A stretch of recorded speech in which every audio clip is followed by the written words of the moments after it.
Hey guys, welcome to my channel. Today we will discussing about chapter number 4 11th chemistry રાસાયણિક બંધન.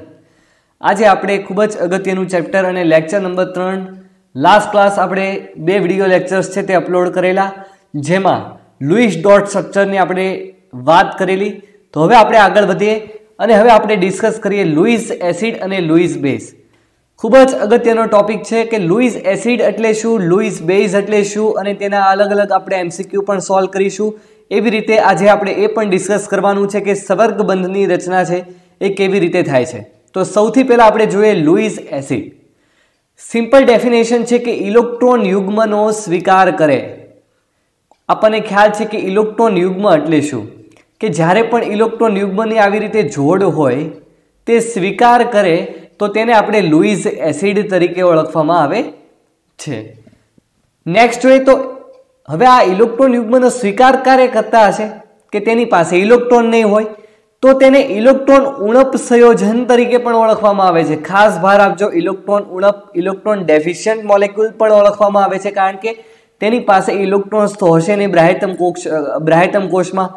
ત્યાર પછી હાઇપોવેલેન્ટ સંયોજન છે, તેના આપણે એક્ઝામ્પલ લઈએ તો હાઇપોવેલેન્ટ સંયોજનો એટલે એવા સંયોજનો કે જેની બ્રાયટમ કોષમાં અષ્ટક છે તે પૂર્ણ ન હોય.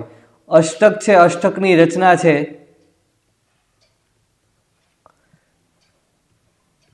તે પૂર્ણ ન હોય, એટલે કે 8 ઇલેક્ટ્રોન બ્રાયટમ કોષમાં ન થાય, બરાબર. તો તેનું આપણે સિમ્પલ એક્ઝામ્પલ લઈએ અહીં BeCl2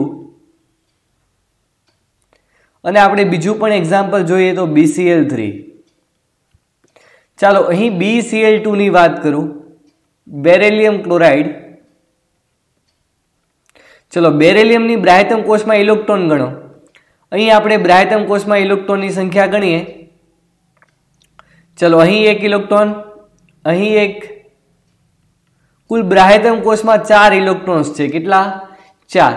તો અષ્ટક તેની પૂર્ણ નથી, એટલે પહેલી પ્રથમ તો વસ્તુ કે તે હાઇપોવેલેન્ટ સંયોજન છે.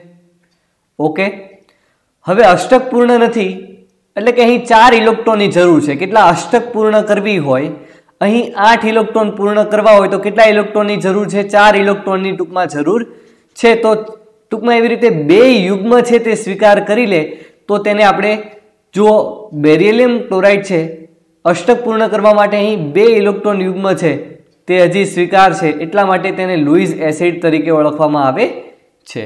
ત્યાર પછી આપણે નેક્સ્ટ એક્ઝામ્પલ જોઈએ તો આપણે અહીં કીધું કે BeCl3.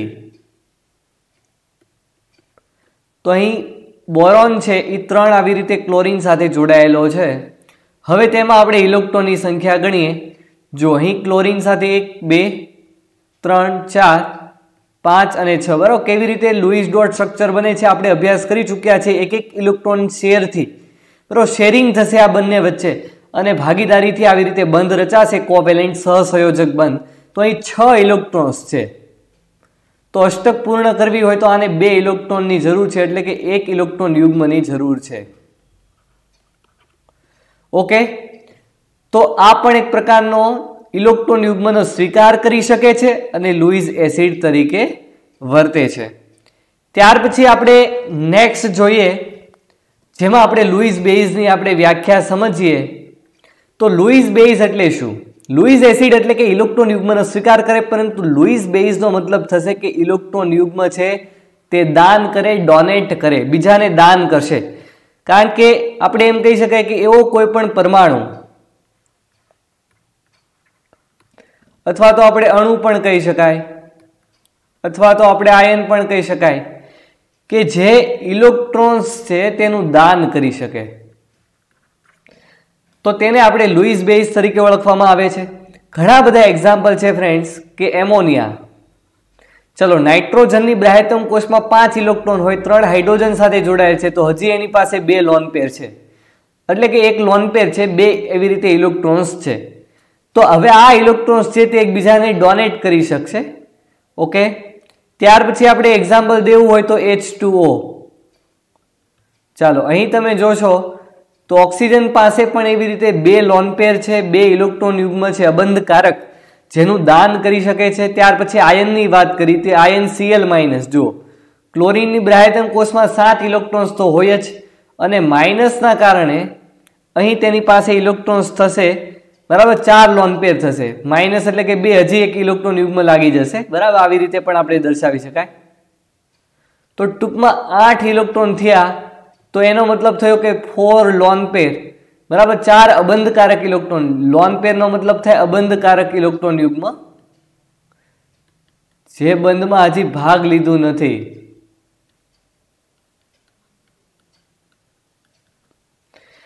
તો તે બધા જ દાન કરી શકે છે. તો આ બધા જ એક્ઝામ્પલ થયા. એવી રીતે આપણે આયનનું તો જોયું, Cl-, બરાબર. એ સિવાય પણ એક્ઝામ્પલ લઈ શકો છો. OH- છે, ઓકે, Br- છે. આ ઘણા બધા એક્ઝામ્પલ છે. હવે આપણે નેક્સ્ટ જોઈએ, બરાબર, જેથી અહીં તમને એક્ઝામ્પલ સમજાય. ચલો, લુઈસ એસિડ તરીકે આપણે એક્ઝામ્પલ લીધું હતું કે BF3 હોય કે BCl3 હોય, બરાબર. અને એ લુઈસ બેઝનું આપણે એક્ઝામ્પલ લઈ લઈએ, NH3, જેની પાસે 2 લોન પેર છે. કેટલા? 2 લોન પેર છે. તો આ લુઈસ બેઝ છે, જેને આપણે LB વડે દર્શાવીએ. આ લુઈસ એસિડ છે, કારણ કે એની બ્રાયતમ કોષમાં તમે જુઓ તો 6 ઇલેક્ટ્રોન્સ છે. અષ્ટક પૂર્ણ કરવા માટે 1 ઇલેક્ટ્રોન યુગ્મની જરૂર છે, 2 ઇલેક્ટ્રોનની જરૂર છે. એટલા માટે હવે નાઇટ્રોજન પાસે જે લોન પેર છે તે બોરોનને ડોનેટ કરી દેશે. અને અહીં લુઈસ બેઝ, કારણ કે ઇલેક્ટ્રોન યુગ્મનું દાન કરે. ચલો, નાઇટ્રોજન પાસે જે અબંધકારક ઇલેક્ટ્રોન યુગ્મ છે તેને દાન કરી આ બોરોનને, એટલા માટે તે લુઈસ બેઝ. હવે જુઓ, આ ઇલેક્ટ્રોન યુગ્મનો સ્વીકાર કરે છે, એટલા માટે લુઈસ એસિડ. તો હવે આ બંને વચ્ચે એક પ્રકારનો જે બંધ બનશે, બરાબર, તે એક પ્રકારનો આવો બનશે કે બોરોન સાથે તો પહેલા 3 ફ્લોરિન છે તે જોડાયેલા હતા, પરંતુ જો ઇલેક્ટ્રોન યુગ્મને દાન કરે તો આવી રીતે સવર્ગ બંધ બને. ઓકે, આવી રીતે. ચાલો, ઇલેક્ટ્રોન યુગ્મનું દાન કોણે કર્યું? નાઇટ્રોજને. તો દાન કરે ને એની ઉપર પોઝિટિવ ચાર્જ પણ આવી શકે. અને ઇલેક્ટ્રોન યુગ્મનો સ્વીકાર કોણે કર્યો? તો કે બોરોન, કારણ કે બોરોનને અષ્ટક પૂર્ણ કરવાની છે, તો બોરોન ઉપર નેગેટિવ ચાર્જ આવી શકે છે. તો આપણે આવી રીતે તેને દર્શાવવામાં આવે છે.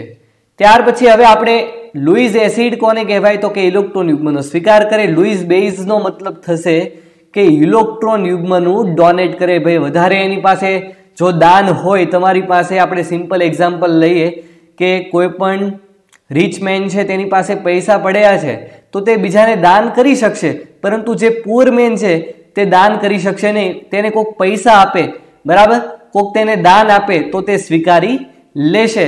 હવે આપણે નેક્સ્ટ જોઈએ તો લુઈસ એસિડના પ્રકારો હવે આપણે જોવાના છે. ખૂબ જ IMP લેક્ચર્સ છે, ખાસ ધ્યાન રાખજો ફ્રેન્ડ્સ, કારણ કે આજનો વિડીયો લેક્ચર્સ છે તમને ખૂબ જ મહત્વ આગળ પણ યુઝ થશે. લુઈસ એસિડના આપણે પ્રકારો. લુઈસ એસિડ એટલે શું? ઇલેક્ટ્રોન યુગ્મ સ્વીકારે, બરાબર. ખાસ યાદ રાખજો કે ઇલેક્ટ્રોન યુગ્મ છે તે સ્વીકારે, તેને આપણે લુઈસ એસિડ તરીકે ઓળખવામાં આવે છે. હવે આપણે અહીં લુઈસ એસિડના પ્રકારોમાં હાઇપોવેલેન્ટ સંયોજનો, બરાબર. તો હાઇપોવેલેન્ટ સંયોજનો આપણને ખ્યાલ છે કે તેની બ્રાયતમ કોષમાં 8 ઇલેક્ટ્રોન પૂર્ણ થયા ન હોય, એટલે કે ટૂંકમાં સિમ્પલ કે અષ્ટક હજી પૂર્ણ થઈ હશે નહીં. તો આને આપણે, મેં તમને કીધું કે ઇલેક્ટ્રોન ઉણપ સંયોજનો પણ તરીકે ઓળખવામાં આવે, બરાબર, કારણ કે ઇલેક્ટ્રોનની ઉણપ ધરાવે છે, હાઇપોવેલેન્ટ છે, અષ્ટક પૂર્ણ થઈ નથી. આપણે એના અલગ અલગ એક્ઝામ્પલ લીધા હતા. હમણાં આપણે જોયું તો BF3, ત્યાર પછી આપણે BCl3 લીધું, BeCl2. તો તમે જુઓ તો આની બ્રાયતમ કોષમાં 6 ઇલેક્ટ્રોન, આની પણ બ્રાયતમ કોષમાં 6 ઇલેક્ટ્રોન, આની બ્રાયતમ કોષમાં 4 ઇલેક્ટ્રોન્સ છે. તો ટૂંકમાં અષ્ટક પૂર્ણ થયેલ છે નહીં, એટલા માટે આ એક લોન પેર સ્વીકારી શકે છે. તમે જુઓ, આ પણ એક લોન પેર સ્વીકારશે અને આ 2 લોન પેર, એટલે કે ટૂંકમાં 2 આવી રીતે યુગ્મ તે સ્વીકારશે, બરાબર. અહીં એક લોન પેર થશે, બરાબર. તે ઇલેક્ટ્રોન યુગ્મનો સ્વીકાર કરી શકે છે. તો અહીં આપણે સિમ્પલ, હું તમને એક એક્ઝામ્પલ આપું તો અહીં આપણે ચલો BF3 નું તો એક્ઝામ્પલ જોયું, તો ફરીથી આપણે લઈએ BF3. ઓકે, અહીં BF3 નું એક્ઝામ્પલ લઈએ. ચલો, BF3 છે, બરાબર. આપણને ખ્યાલ છે કે ઇલેક્ટ્રોન ડેફિશિયન્ટ અણુ છે, ઇલેક્ટ્રોન અણુ ઉણપ સમૂહ ધરાવે છે, કારણ કે બ્રાયતમ કોષમાં 6 ઇલેક્ટ્રોન્સ છે. એક પેર છે ઇલેક્ટ્રોનની પેર, બરાબર, તે સ્વીકારી શકે છે. તો આપણે અહીં બેઝનું એક્ઝામ્પલ લઈએ, જેમ કે F- લઈ લઈએ, તો તેની બ્રાયતમ કોષમાં કુલ કેટલા ઇલેક્ટ્રોન હોય? 8 ઇલેક્ટ્રોન હશે. કેટલા હશે? 8. ઓકે, તો હવે એમાંથી તો એક દાન કરી દેશે, કારણ કે જો હવે આ ઇલેક્ટ્રોન યુગ્મ સ્વીકારશે તો લુઈસ એસિડ, અને આને ઇલેક્ટ્રોન યુગ્મનું દાન કર્યું ફ્લોરાઇડે, તો તે બનશે લુઈસ બેઝ. તો અહીં આપણે જોઈએ કેવી રીતે બંધ બનશે. જો અહીં પહેલાં તો બોરોન સાથે 3 ફ્લોરિન હતા જ, પરંતુ હવે આખું ઇલેક્ટ્રોન યુગ્મ પ્રદાન કર્યું. તો મેં તમને કીધું એમ કે જ્યારે પણ દાન કરી દેશે ત્યારે એક પ્રકારનો આવી રીતે સવર્ગ બંધ બનશે. શું બનશે? સવર્ગ બંધ બનશે. અને BF3 હવે કેવો આ ઋણ આયન છે, કેવો છે? ફ્લોરાઇડ આયન ઋણ આયન છે. તો ઋણ આયન છે તે ગ્રહણ કર્યો હોવાથી, એક્સેપ્ટ કર્યો હોવાથી આખો જે મોલેક્યુલ છે તેની ઉપર ચાર્જ આવશે નેગેટિવ. ઓકે, તો અહીં આપણે સિમ્પલ એક્ઝામ્પલ જોયું. હવે આપણે નેક્સ્ટ જોઈએ તો બીજું કે મધ્ય પરમાણુ પાસે ડી કક્ષક ખાલી હોવી જોઈએ. બરાબર, લુઈસ એસિડનો જ પ્રકાર છે. લુઈસ એસિડ મેં એટલે તમને કીધું કે ઇલેક્ટ્રોન યુગ્મ સ્વીકાર કરે, ઇલેક્ટ્રોન ઉણપ ધરાવે છે. બરાબર, ગરીબ માણસ હોય તો એને કોઈક દાન કરતું હોય તો તે સ્વીકારી જ લે છે. તો મધ્ય પરમાણુ પાસે જો ડી કક્ષક ખાલી હોય, આ કેસ આપણા માટે ખૂબ જ મહત્વનો છે. કારણ કે આ કેસ એટલા માટે ઇમ્પોર્ટન્ટ છે કારણ કે તમે કોઈ પણ સંયોજન છે, હવે તમે એની શકલ જોશો, એટલે કે તમે કમ્પાઉન્ડને જોશો તો શકલ જોઈને તો તમને લાગશે કે આ લુઈસ એસિડ જેમ કામ નહીં કરે, પરંતુ એકચ્યુઅલીમાં તે લુઈસ એસિડ તરીકે કામ કરશે. બરાબર, હું તમને અહીં સિમ્પલ એક્ઝામ્પલ આપું તો ચાલો બીજો આવર્ત, સેકન્ડ આવર્ત, બરાબર, આવર્ત કોષ્ટકની વાત કરું અને પછી થર્ડ આવર્તની વાત કરું. તો સેકન્ડ આવર્તના તત્વોનો આપણને ખ્યાલ છે. બરાબર, બોરોન આવે, ત્યાર પછી કાર્બન છે, નાઇટ્રોજન, ઓક્સિજન, ફ્લોરિન, નિયોન. બરાબર, એવી રીતે બોરોનની નીચે કોણ આવશે? બેગન, આલુ, ગાજરીન, થેલા, કહે, સીતાજી એટલે કે સિલિકોન, નિખિલ, પાસ એટલે કે ફોસ્ફરસ, ઓલ્ડ સ્ટાઇલ से टीपो. बराबर, फिर कल बाहर आई आंटी और हीना, नीना और करीना की जेरोक्स रानी. तो जो અહીં શોર્ટ ટ્રિક્સ છે આપણે ચેપ્ટર નંબર 3માં પણ અભ્યાસ કરી ચૂક્યા છીએ. દરેક તત્વો આપણે કેવી રીતે યાદ રાખવા. ચલો હવે આની ઇલેક્ટ્રોનીય રચના શું થશે? બીજા આવર્તમાં છે એટલે મેક્સિમમ તમે જુઓ તો 2s અને 2p. અહીં નિયોનની ઇલેક્ટ્રોનીય રચના લખો તો 2s2 અને 2pમાં મેક્સિમમ 6 ઇલેક્ટ્રોન ભરાયેલા હોય, એટલે કે અહીં 2s અને 2p કક્ષક કામમાં આવે છે. જ્યારે આપણે થર્ડની વાત કરવામાં આવે તો અહીં તમે જુઓ તો 3s કામમાં આવશે, 3p અને 3d કામમાં આવશે. તો હવે ઇમ્પોર્ટન્ટ એ છે કે 3d છે ને આખી ખાલી હશે. બરાબર, અને 3d કક્ષક છે ખાલી હોય તો તે ઇલેક્ટ્રોન યુગ્મનો સ્વીકાર કરે. જો ઇલેક્ટ્રોન યુગ્મનો સ્વીકાર કરે તો તે આપણો બની જશે લુઈસ એસિડ. ઓકે ફ્રેન્ડ્સ, તો અહીં આપણે સિમ્પલ એક્ઝામ્પલ જોઈએ, કારણ કે જો 3d કક્ષક છે એ ચેપ્ટર નંબર 2માં તમે અભ્યાસ કરશો કે 3, 4 અને 5 કુલ આવી રીતે 5 કક્ષકો હોય. બરાબર, અને એમાં ટૂંકમાં તે 10 ઇલેક્ટ્રોન્સ છે તે સ્વીકારી શકે છે. હવે આપણે અહીં એક્ઝામ્પલ જોઈએ તો સિમ્પલ એક્ઝામ્પલ લઈએ તો PCl5નું. ચલો PCl5 છે, તમને એમ થશે કે અહીં ફોસ્ફરસ છે આવી રીતે ક્લોરીન સાથે, બરાબર, ક્લોરીન સાથે ટૂંકમાં તમે જોશો તો 10 ઇલેક્ટ્રોનથી જોડાયેલ છે. તો આની તો અષ્ટક ઉપર 2 ઇલેક્ટ્રોન વધી ગયા, 8 ઇલેક્ટ્રોન પૂર્ણ થઈ ગયા અને પાછા વધારે 2 ઇલેક્ટ્રોન આવી ગયા. બરાબર, તો મેં તમને કીધું કે શકલ જોઈને તો એવું લાગશે કે આ લુઈસ એસિડ નથી, પરંતુ તમારે ફોસ્ફરસની ઇલેક્ટ્રોનીય રચના છે તે લખવી જરૂરી છે. ત્યાર પછી જ તમને ખ્યાલ આવશે. તો 15 પરમાણિક ક્રમાંક છે તો 3s2 3p3. ચલો પહેલી વસ્તુ કે અહીં p કક્ષક તો ખાલી છે જ, સાથે સાથે 3d કક્ષક પણ ખાલી છે. તો ઇલેક્ટ્રોન યુગ્મ છે તે 3d કક્ષક છે તે સ્વીકારશે. તો આવી રીતે જો ઇલેક્ટ્રોન યુગ્મનો સ્વીકાર કરે તો તે બની જશે લુઈસ એસિડ. ઓકે ફ્રેન્ડ્સ, ત્યાર પછી હું તમને એક સિમ્પલ એક્ઝામ્પલ આપું તો SF4. ચલો અહીં પણ તમે જોશો તો અહીં પણ 8 ઇલેક્ટ્રોન્સ છે. હવે આ 8 ઇલેક્ટ્રોન અષ્ટક પૂર્ણ થઈ ગયા હોય તો ઇલેક્ટ્રોન ઉણપ આપણે એને ઇલેક્ટ્રોન ઉણપ અણુ કહેવાય નહીં. બરાબર, પરંતુ એની ઇલેક્ટ્રોનીય રચના તમે જોશો સલ્ફરની તો 3s2 3p4. તો 3d કક્ષક આખી ખાલી છે તો 3d કક્ષકમાં ઇલેક્ટ્રોન યુગ્મનો સ્વીકાર થશે, અને સ્વીકાર થાય એટલા માટે તેને આપણે લુઈસ એસિડ તરીકે કહેવામાં આવશે. તો થર્ડ જે પણ કાંઈ છે, અહીં તમે SiCl4નું પણ એક્ઝામ્પલ લઈ શકો, PCl5 SF4, બરાબર, અહીં તમે CCl4 નું એક્ઝામ્પલ લઈ શકો. આ બધા જ એક પ્રકારના લુઈસ એસિડ તરીકે વર્તશે. એનું મુખ્ય કારણ છે કે 3D કક્ષક છે તે ખાલી છે. ઓકે, હવે આપણે આગળ વધીએ તો થર્ડ કે ધન આયન છે તે પણ લુઈસ એસિડ તરીકે વર્તે છે. ધન આયનનું આપણે એક્ઝામ્પલ જોઈએ તો ધન આયનમાં આપણે ઘણા બધા એક્ઝામ્પલ લઈ શકાય, જેમ કે સોડિયમ પોઝિટિવ, K+ છે, Al3+ છે, ઓકે, Zn2+ છે, Cu+, ઘણા બધા આપણે એક્ઝામ્પલ છે તે લઈ શકાય છે. બરાબર, પરંતુ ખાસ યાદ રાખજો આમાં અપવાદ તરીકે આવશે એમોનિયમ આયન. કેવો આયન? અપવાદ તરીકે આવશે એમોનિયમ આયન. બરાબર, કારણ કે કેમિસ્ટ્રી છે તો અપવાદ તો આપણે ભણવા જ પડશે, કારણ કે અપવાદ ઘણી બધી વખત ડાયરેક્ટલી એક્ઝામમાં ક્વેશ્ચન પૂછાય છે. હવે એમોનિયમ આયન સિવાયના બધા ધન આયન છે ને લુઈસ એસિડ તરીકે વર્તશે.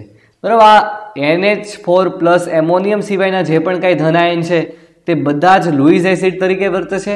બરાબર, આપણને ખ્યાલ છે કે તે કારણ કે ખાલી ડી કક્ષક તરીકે તે કામ કરશે. ચલો અહીં સોડિયમનું એક્ઝામ્પલ લઉં. સૌથી પહેલાં હું સોડિયમની ઇલેક્ટ્રોનની રચના લઉં તો 1s2 2s2 છે, 2p6, પછી 3s. ચલો હવે અહીં 3s માં 1 ઇલેક્ટ્રોન ભરાય છે, 11 પરમાણુ ક્રમાંક ધરાવે છે સોડિયમ. હવે Na+, પ્લસ આવ્યો એટલે કે 1 ઇલેક્ટ્રોન ઘટી જાય એટલે 10 ભરવાના, તો 1s2 2s2 2p6 અને 3s ખાલી રહી ગઈ. બરાબર, તો અહીં તે હવે ઇલેક્ટ્રોન યુગ્મ છે તે સ્વીકાર કરશે. આમ તે લુઈસ એસિડ તરીકે વર્તશે.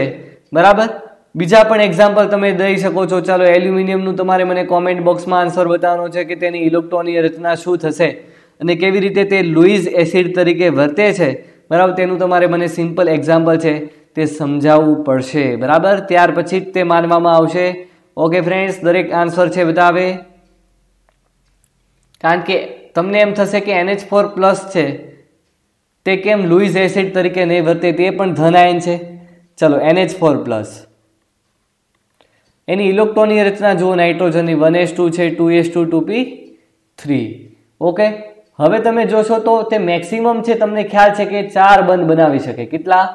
4. બરાબર, એ પણ NH4+ માં આવી રીતે. હવે આની પાસે ખાલી કક્ષક છે નહીં, તો ખાલી કક્ષક છે નહીં તો એક પ્રકારના ઇલેક્ટ્રોન યુગ્મનો સ્વીકાર નહીં કરે. ઇલેક્ટ્રોન યુગ્મનો સ્વીકાર નહીં કરે તો તે લુઈસ એસિડ તરીકે વર્તશે નહીં. તો NH4+ છે તે લુઈસ એસિડ તરીકે નહીં વર્તે. જ્યારે જે પણ કાંઈ એ સિવાયના ધન આયન છે તે લુઈસ એસિડ તરીકે વર્તશે. બરાબર, હવે આપણે જોઈએ તો અહીં MCQ સોલ્યુશન કરી કે નીચેનામાંથી લુઈસ એસિડ તરીકે કોણ વર્તશે નહીં. ચલો આપણે જે પણ કાંઈ અભ્યાસ કરીને આવ્યા છે તે રિલેટેડ છે કે નીચેનામાંથી કોણ લુઈસ એસિડ તરીકે વર્તશે નહીં. તો આપણને ખ્યાલ છે કે લુઈસ એસિડ એટલે કે ઇલેક્ટ્રોન યુગ્મનો સ્વીકાર કરનાર હોય તો તેને આપણે લુઈસ એસિડ તરીકે ઓળખવામાં આવે છે. તો ચલો CO2, CO2 નું બંધારણ આપણે દોરીએ તો આવી રીતનું જોવા મળશે. તમને એમ થશે કે આ ઇલેક્ટ્રોન યુગ્મનો તો સ્વીકાર નથી કરવાનો એટલે કે આ જ આન્સર આવશે. પરંતુ ખાસ ધ્યાન રાખો ફ્રેન્ડ્સ કે અહીં જુઓ, અહીં જે બંધ તમને દેખાય છે ઓક્સિજનની વિદ્યુત ઋણતા વધારે છે, તો ઓક્સિજન જુઓ પોતાની તરફ આ બંધ છે તે ખેંચી લે તો આખું બંધારણ છે તે આવી રીતનું બનશે, O- અને કાર્બન પોઝિટિવ. તો હવે આની પાસે ખાલી કક્ષક થઈ ગઈ. તો ખાલી કક્ષક હોય, બરાબર, તમે આ GOCમાં વધારે અભ્યાસ કરશો તો ઇલેક્ટ્રોન યુગ્મનો તે સ્વીકાર કરી શકે છે. જો ઇલેક્ટ્રોન યુગ્મ છે તે એક્સેપ્ટ કરતું હોય તો એક પ્રકારનો તે લુઈસ એસિડ તરીકે વર્તશે. તો આ તો લુઈસ એસિડ તરીકે વર્તે, આપણને તો પૂછ્યું છે લુઈસ એસિડ તરીકે વર્તે નહીં. ચલો BCl2, હમણાં ઘણી બધી વખત એક્ઝામ્પલ જોયા કે BCl2 છે તેની બ્રાયટમ કોષમાં 4 ઇલેક્ટ્રોન્સ છે, તો 2 લોન પેર છે તે સ્વીકારી શકે છે. બરાબર, તો આ પણ લુઈસ એસિડ તરીકે વર્તશે. ત્યાર પછી OH-, ખૂબ જ મહત્વનું એક્ઝામ્પલ OH-, બરાબર, કારણ કે ઓક્સિજન પાસે તમે જોશો તો આવી રીતે કુલ એક બંધ સાથે, બરાબર, આવી રીતે એની પાસે 2 લોન પેર છે. કેટલા છે? તો હવે એની પાસે લોન પેર હોય તો તે તો ઇલેક્ટ્રોન યુગ્મનું દાન કરી શકે. તો ઇલેક્ટ્રોન યુગ્મનું દાન કરી શકે તો તેને તો આપણે લુઈસ બેઝ તરીકે ઓળખવામાં આવે છે, કારણ કે ઇલેક્ટ્રોન યુગ્મ શું કરે છે? દાન કરે છે. અને ફાઇનલી તમે ડી ઓપ્શન જુઓ, ઓકે, તો BCl3, તો બોરોન છે તે ક્લોરીન સાથે આવી રીતે જોડાયેલ છે, 6 ઇલેક્ટ્રોન્સ છે, હજી એક લોન પેર તે સ્વીકારી શકે છે. તો સિમ્પલ તમે જોશો તો ડી પણ એક પ્રકારનું લુઈસ એસિડ છે, કારણ કે ઇલેક્ટ્રોન યુગ્મનો સ્વીકાર કરે છે. તો ઓપ્શન સી છે તે કરેક્ટ થઈ જશે, કારણ કે OH- આયન છે તેની પાસે લોન પેર પડેલા છે, તે ઇલેક્ટ્રોન યુગ્મનું દાન કરશે, એટલા માટે તે લુઈસ બેઝ તરીકે વર્તશે. ત્યાર પછી નેક્સ્ટ એક્ઝામ્પલ જોઈએ. તો હવે આપણો જુઓ, અહીં લુઈસ એસિડ અને લુઈસ બેઝની વાત પૂરી થાય છે, બરાબર. જે ઇલેક્ટ્રોન યુગ્મનું દાન કરે તે લુઈસ બેઝ, ઇલેક્ટ્રોન યુગ્મનું સ્વીકાર કરે તે લુઈસ એસિડ. પરંતુ હવે આપણે વાત કરવાના છીએ કે સવર્ગ સહસંયોજક બંધ એટલે શું અને એની રચના છે તે કેવી રીતે થાય છે. આપણે ફર્સ્ટ લેક્ચરમાં ઓલરેડી અભ્યાસ કરી ચૂક્યા છીએ કે સવર્ગ સહયોજક બંધ એટલે કે જેને કોઓર્ડિનેટ બોન્ડ તરીકે ઓળખવામાં આવે છે, બરાબર. તો આ સવર્ગ સહસંયોજક બંધની છે એ રચના કેવી રીતે થાય છે, તો સૌથી પહેલાં આપણે ડિસ્કસ કરીશું કે કેવી રીતે રચના થાય. તો એમાં પણ એમોનિયમ આયનની રચના દ્વારા તેનો આપણે અભ્યાસ કરીએ. ચલો, એમોનિયમ આયનની રચના આપણે અભ્યાસ કરવો હોય તો સૌથી પહેલાં અહીં આપણે એક્ઝામ્પલ જોઈએ NH3. તમને ખ્યાલ છે એમોનિયામાં નાઇટ્રોજન પાસે એક લોન પેર છે. હવે એની પ્રક્રિયા H+ સાથે કરવામાં આવે. ધન આયન આવ્યો તો લુઈસ એસિડ, આની પાસે એક લોન પેર છે તો આ લુઈસ બેઝ. ઓકે, હવે આ પ્રક્રિયા થશે. ચાલો, આની પાસે લોન પેર છે એટલે આને દાન કરશે તો લુઈસ બેઝ બની ગયો, આ સ્વીકાર કરે એટલે લુઈસ એસિડ. ઓકે, હવે અહીં તમે જોશો તો કઈ રીતનું બનશે?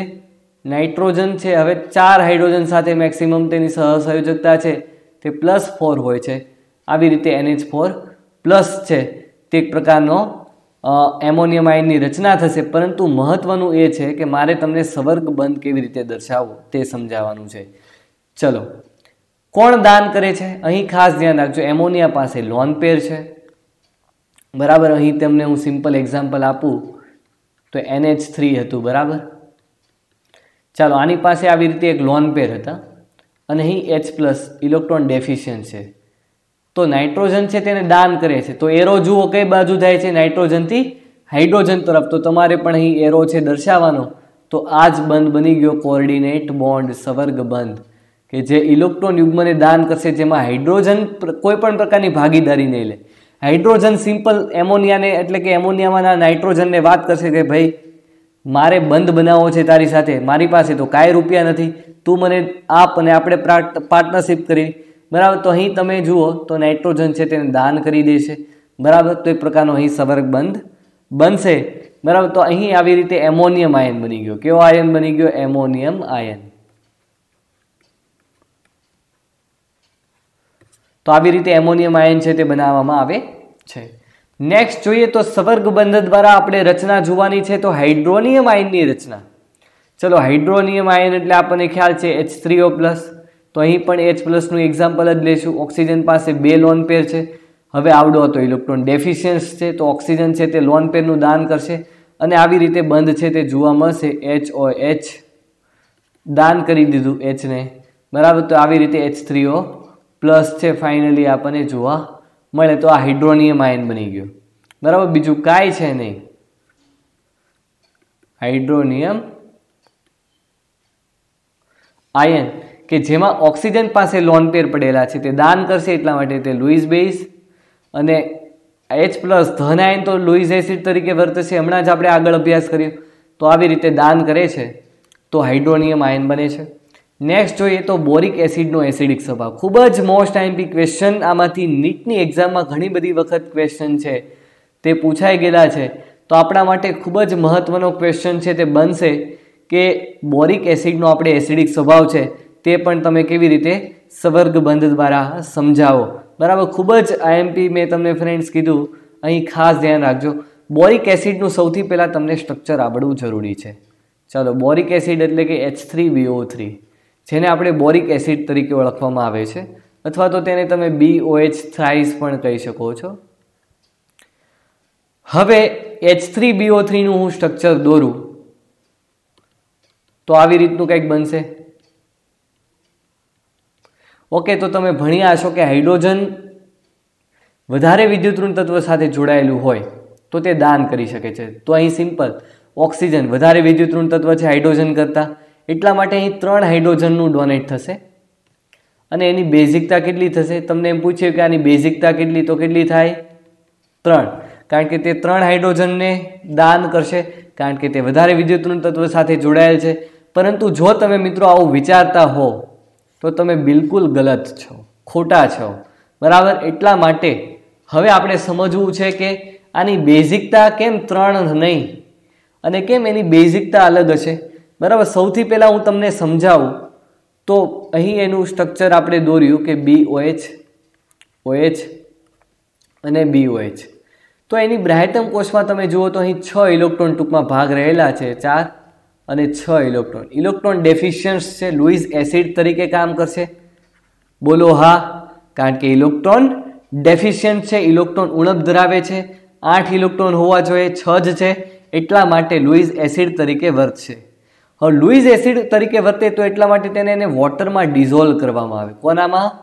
વોટરમાં, બરાબર. આપણને ખ્યાલ છે કે ઓક્સિજન પાસે 2 લોન પેર છે, તેને બેટા પાણીમાં દ્રાવ્ય કરવામાં આવે છે. તો હવે શું થશે? સિમ્પલ, જો તમને અહીંયા લોન પેર દેખાઈ ગયા એટલા માટે હવે તેને દાન કરશે, બરાબર. તો દાન કેવી રીતે કરશે ચાલો જોઈએ. કેવી રીતે દાન કરે છે? અહીં 3 OH બંધ, બરાબર. ઓક્સિજને દાન કર્યા એટલા માટે આવી રીતે આવશે. અને અહીં પોઝિટિવ ચાર્જ જુઓ, ઇલેક્ટ્રોન યુગ્મનું દાન કર્યું એટલા માટે અહીં પોઝિટિવ ચાર્જ આવી ગયો. શું આવી ગયો? Positive charge. તો મિત્રો હવે રૂલ્સ એ લાગશે કે ઓક્સિજન છે, બરાબર. અહીં નોન લખી નાખીએ આપણે, જેથી તમારા માટે ખૂબ જ ઇમ્પોર્ટન્સ બની જાય. ચાલો, ઓક્સિજન છે નોન, અહીં નોન કરીને લખીએ કે ઓક્સિજન છે તે વધારે વિદ્યુત ઋણ તત્વ છે.